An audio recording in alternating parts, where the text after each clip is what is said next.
কেতিয়াবা ব্যস্ত মানেই ব্যস্ততাৰ সংজ্ঞা নহয়। ফোন বা মেছেজৰ উত্তৰ কিছু সময় নিদিয়া মানেই কাৰোবাক অৱহেলা কৰাৰ সংজ্ঞা নুবুজায়। কেতিয়াবা একো নকৰাকৈয়ে ব্যস্ত থকা যায়।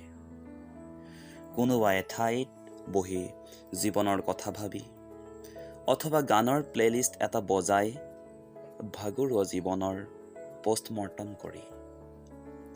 কেতিয়াবা ব্যস্ত থকা যায় একো নকৰাকৈয়ে, নিজক অলপ সময় দি, নিজৰ বাবে অলপ উশাহ লৈ। মেছেজ, কল ইত্যাদিৰ পৰা দূৰত ফোনটো চাৰ্জত লগাই গ্ৰিলৰ ফাকেৰে অহা বতাহ অথবা বৰষুণৰ টোপাল কিছুমানৰ লগত গুণগুণাই। কেতিয়াবা ব্যস্ত থকা যায় নিশ্চয়তাৰ কথা ভাবি। কেতিয়াবা ব্যস্ত থকা যায় এদিন এদিনকৈ পাৰ হোৱা সময়বোৰৰ খতিয়ান লৈ। কেতিয়াবা ব্যস্ত থকা যায় কেৱল আৰু কেৱল উশাহ লোৱাৰ নামত।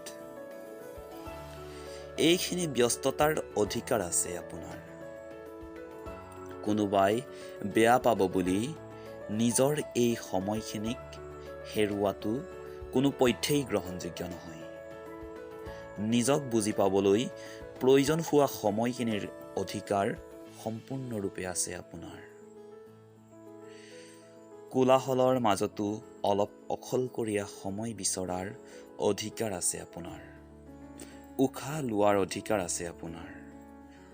আৰু হেজাৰ চেষ্টা কৰিলেও এই সময়খিনিৰ কথা কাৰোবাক বুজাব নোৱাৰি আৰু প্ৰয়োজনো নাই।